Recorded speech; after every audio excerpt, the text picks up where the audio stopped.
আমি সকলোৱে জানো পৃথিৱীৰ সকলোতকৈ উচ্চ অট্টালিকা হৈছে বুৰ্জ খলিফা আৰু এই বুৰ্জ খলিফাৰ উচ্চতা হৈছে 828 মিটাৰ আৰু টোটেল 200টা ফ্ল'ৰ আছে। তাৰে 160টা ফ্ল'ৰ হেবিটেবল জ'ন হয় আৰু বাকী 40টা ফ্ল'ৰ টেকনিকেল ইউজৰ কাৰণে ৰখা হৈছে।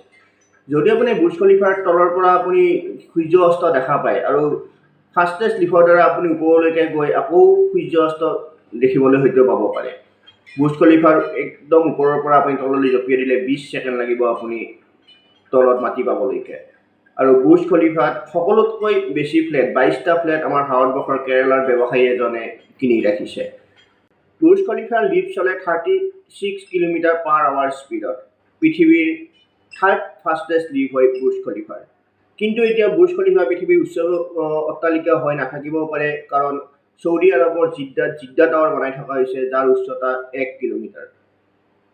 এইটো আছিল এটা সৰু ইনফৰমেশ্যন আপোনালোকৰ কাৰণে। যদি ভিডিঅ'টো ভাল লাগিছে লাইক কৰিব, শ্বেয়াৰ কৰিব আৰু ডিজিটেল ডায়েৰী ইউটিউব চেনেলটো ছাবস্ক্ৰাইব কৰিব।